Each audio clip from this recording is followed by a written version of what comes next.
আসন্ন 2024 লোকসভা নির্বাচন, যে লোকসভা নির্বাচনকে পাখির চোখ করে আবারও ভারতবর্ষের কুর্সিতে বসতে চায় বিজেপি, আর এই লক্ষ্য বাস্তবায়নে বদ্ধপরিকর অমিত শাহ। ইতিপূর্বে ভারতবর্ষের 5 রাজ্যে বিধানসভা নির্বাচন সম্পূর্ণ হয়েছে, যে বিধানসভা নির্বাচনের ফলাফল গোটা ভারতবর্ষকে দেখিয়ে দিয়েছে আগামী 24-এর লোকসভা নির্বাচনে আবারও যেন ক্ষমতায় বসতে চলেছে বিজেপি।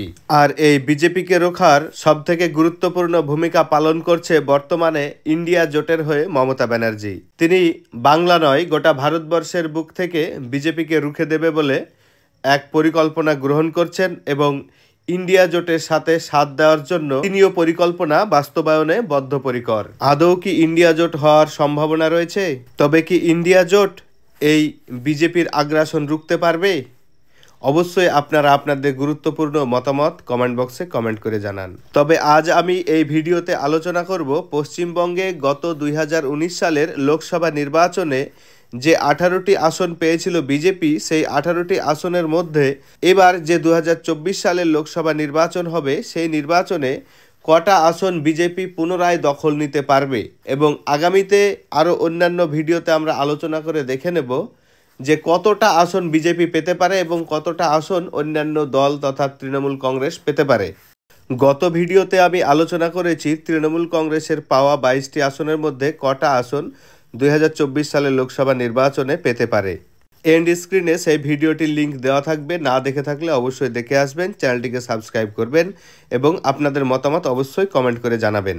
2019 লোকসভা নির্বাচনের সময় পশ্চিমবঙ্গের মোট ভোটার ছিল 7,27,80,906টি এবং এর মধ্যে টোটাল ভোট পোল হয়েছিল 5,72,06,313টি। পোলিং ভোটের শতকরা হার ছিল 78.6% এবং এই পশ্চিমবঙ্গের টোটাল লোকসভা আসন হলো 42টি, জেনারেল 30, এসসি 10 এবং এসটি 2টি, যার মধ্যে টিএমসি পেয়েছিল 22টি, বিজেপি পেয়েছিল 18টি এবং কংগ্রেস পেয়েছিল 2টি। শতকরার নিরিখে তৃণমূল কংগ্রেস পেয়েছিল 43.7%, বিজেপি পেয়েছিল 40.6%, সিপিআইএম পেয়েছিল 6.3%, কংগ্রেস পেয়েছিল 5.7%। শতাংশের নিরিখে সিপিএম যদিও এগিয়েছিল, তা সত্ত্বেও তারা কোনো আসন পেয়েছিল না। কংগ্রেস বহরমপুর এবং মালদা দক্ষিণ এই 2টি আসন পেয়েছিল। চলুন এবার দেখে নেওয়া যাক গত 2019 সালের লোকসভা নির্বাচনে বিজেপির পাওয়া 18 সিটের কি অবস্থান ছিল এবং 2024-এ এর কি অবস্থান হতে পারে সেটি নিয়ে আমরা আলোচনা করব। প্রথমেই আসি আলিপুরদুয়ার। এই কেন্দ্রটি থেকে জিতেছিল জন বার্লার। তিনি বিজেপি থেকে জয়লাভ করে এবং এই কেন্দ্রে মোট ভোটার সংখ্যা ছিল 15,27,563। তার মধ্যে মোট ভোট পোল হয়েছিল 13,80,217 এবং পোলিং ভোটের শতকরা হার হলো 91.7%, যার মধ্যে বিজেপি ভোট পেয়েছিল 7,50,804টি, শতকরা হারে 55.3% এবং ভোটে জেতার ব্যবধান ছিল 2,43,989টি ভোট, শতকরা 17.7%। আগামী 24-এর নির্বাচনে এই সিটটি আবারও বিজেপি জেতার সম্ভাবনা প্রবল। তারপরের আসনটি হলো আসানসোল, যেখান থেকে বাবুল সুপ্রিয় জিতেছিল। এখানে মোট ভোটার সংখ্যা হলো 17,70,467টি। এর মধ্যে ভোট পোল হয়েছিল 12,38,135টি, শতকরার নিরিখে 70.8%। বিজেপি ভোট পেয়েছিল 6,33,378, শতকরার নিরিখে 51.8% এবং ভোটে জেতার ব্যবধান ছিল 1,97,637টি, শতকরার নিরিখে 16.0%। এই আসনটি এবার তৃণমূল কংগ্রেসের ঝুলিতে যাওয়ার সম্ভাবনা বেশি রয়েছে। আপনাদের মতামত অবশ্যই কমেন্ট বক্সে কমেন্ট করবেন। তারপরে আসনটি হলো বালুরঘাট, যেখান থেকে সুকান্ত মজুমদার জয়লাভ করেছিল। এই আসনে মোট ভোটার সংখ্যা হলো 15,43,162। মোট ভোট পোল হয়েছিল 11,97,849, শতকরার নিরিখে 78.5% এবং বিজেপি ভোট পেয়েছিল 5,39,317, শতকরা 45.5%। ভোটে জেতার ব্যবধান ছিল 33,293টি, শতকরা নিরিখে 2.8%। এখান থেকে আবারও বিজেপি জয়লাভ করবে। আপনাদের মতামত অবশ্যই কমেন্ট বক্সে কমেন্ট করে জানাবেন। এর পরের আসনটি হলো বনগাঁ, যেখান থেকে শান্তনু ঠাকুর জয়লাভ করেছিল। এই কেন্দ্রে মোট ভোটার সংখ্যা ১৬,১৮,৫৪১টি, যার মধ্যে মোট ভোট পোল হয়েছিল ১৪,০৭,৭৫৮টি, শতকরা নিরিখে ৮৭.৪%। বিজেপি ভোট পেয়েছিল ৬,৮৭,৬২২, শতকরা ৪৯.১%। ভোটে জেতার ব্যবধান ছিল ১,১১,৫৯৪, শতকরা ৭.৯%। আবারও এই আসনটিতেই সুকান্ত মজুমদার তথা বিজেপি জিতবে বলে আশা করা যায়। আপনাদের মতামত অবশ্যই কমেন্ট বক্সে কমেন্ট করে জানাবেন এই আসনটি কার ঝুলিতে যেতে পারে। এরপর হলো বাঁকুড়া, যেখান থেকে ডক্টর সুভাষ সরকার জিতেছিল। এই আসনে মোট ভোটার ১৭,৭০,২৪৮টি, মোট ভোট পোল হয়েছিল ১৩,৭১,৮৫৫টি, শতকরা নিরিখে ৭৮.৩%, যেখানে বিজেপি ভোট পেয়েছিল ৬,৭৫,৩১৯টি, শতকরার নিরিখে ৪৯.৭%, এবং ভোটে জেতার ব্যবধান ছিল ১,৭৪,৩৩৩, শতকরা ১২.৭%।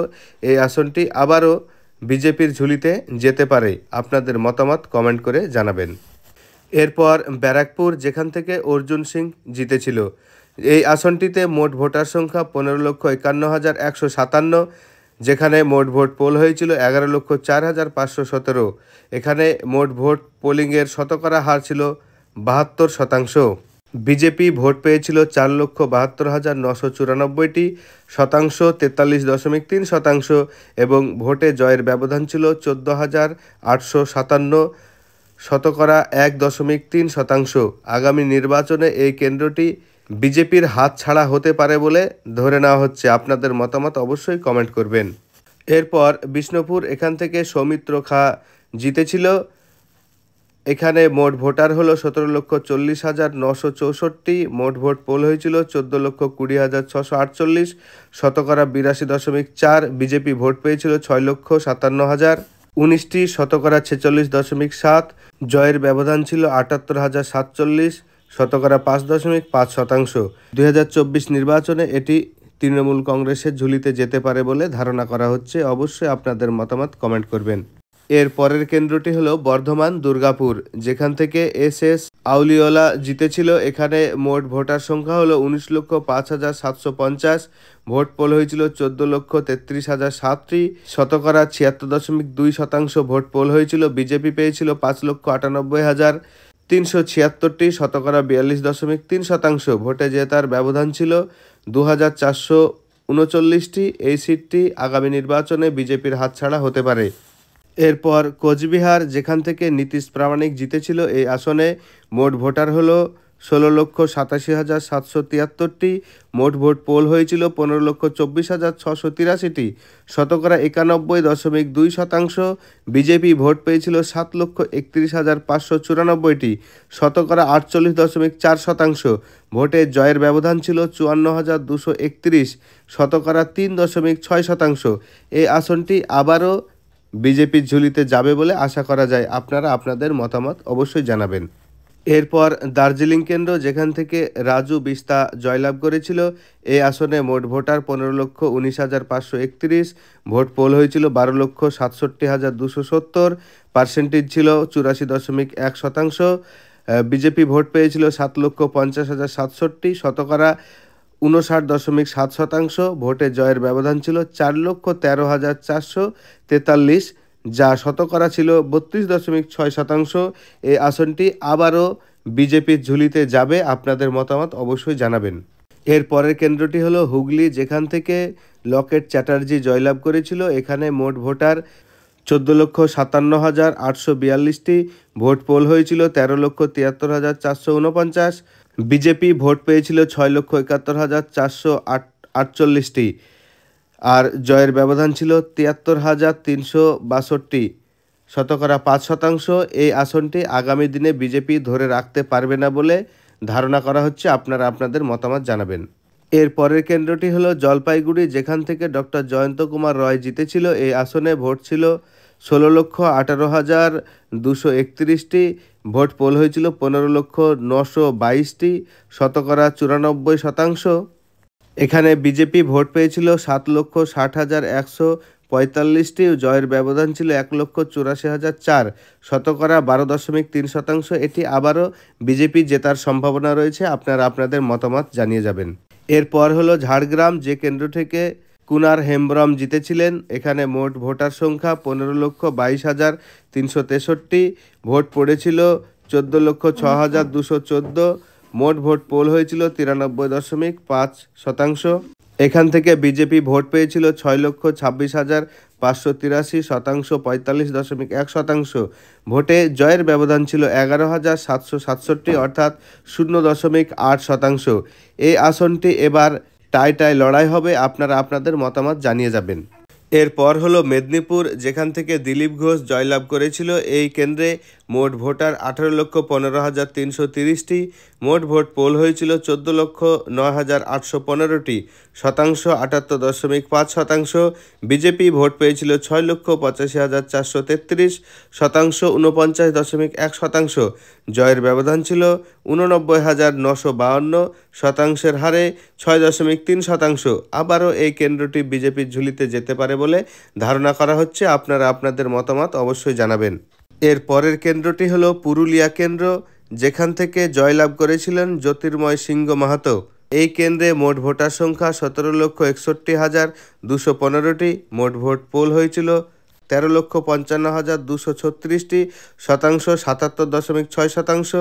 বিজেপি ভোট পেয়েছিল 6,68,107টি, শতাংশ 49.7%। জয়ের ব্যবধান ছিল 2,04,732টি, শতাংশ 15.1%। এই আসনটি আবারও বিজেপি জিতবে বলে আশা করা যাচ্ছে। আপনারা আপনাদের মতামত অবশ্যই কমেন্ট করে জানাবেন। এরপর রায়গঞ্জ, যেখান থেকে দেবশ্রী চৌধুরী জয়লাভ করেছিলেন।